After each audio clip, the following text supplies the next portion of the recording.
Hello and welcome everyone. It is time to enter the Kumite. Remember, this is not a sport. You don't play fight. Okay guys, we have Israel Adesanya coming in as a minus 300 favorite against Jared Cannonier coming as a plus 250 underdog. I gotta say I kind of agree with these odds, honestly. This is yet another dangerous fight for Adesanya. Jared Cannonier has power in both hands, really strong low kicks that can open up the stance of Adesanya, and a fantastic chin to boot.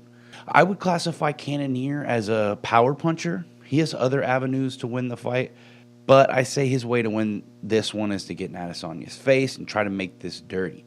At range, Adesanya is going to be smashing in those leg kicks, posting and retreating, and waiting for Cannonier to open himself up, maybe even get frustrated. This has been the formula for the last couple of years now as a champion. He doesn't feel the need to meet the challengers head on.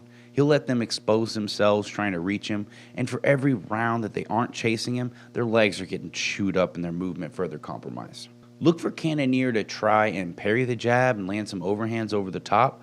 I see him reaching for that inside leg kick to open Adesanya up a bit and follow up with a hook or something. But yeah, Cannonier does have good leg defense, and he keeps his hands high even when he's advancing and throwing combos, which is a must with Izzy. Izzy is so good at baiting guys all the way in, leaning into that tight hook of his and just pressing the button on these guys. Robert Whittaker and Paulo Costa were way too deep when Adesanya went for it, and he put those guys out. People talk smack about Adesanya's power or lack thereof, but he is precise, man. Precise, long, fast, and smart, and that's a nasty combo. Look for Cannonier to start working the body with his approach. I feel like this is something these challengers aren't doing enough against Izzy. So many people have gotten caught up trying to headhunt him, and it's just not working. Work high, work low, get him thinking about the takedown. These guys need to be trying to fry his circuits. He can post and retreat and avoid someone's power all day with his head movement, footwork, and reach. But if you can get him to start leaning back, then that body is there for the damage, and his hips are left behind too for the takedown. If Cannonier can start to impose these things on Adesanya, then I could see him winning the fight. I just don't think it's as much of his style to excel in.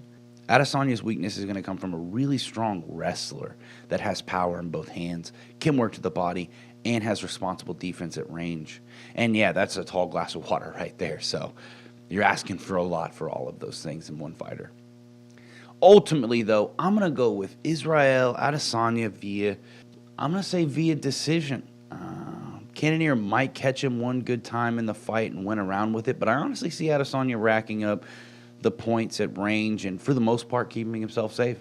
We may see a TKO to either side, but I really don't think we will. Adesanya doesn't really chase the finish. He just takes it if it's given to him after his opponents start getting frustrated, and I really don't see Cannonier doing anything too reckless. With that, I'll go ahead and wrap things up. If you like the content we're providing, make sure to like, share, and subscribe. If you disagree with our picks, make sure to berate us down in the comments below. You can also follow us on Instagram and Facebook, and you can even follow me personally on Twitter. Remember, this is not a sport. You don't play fight.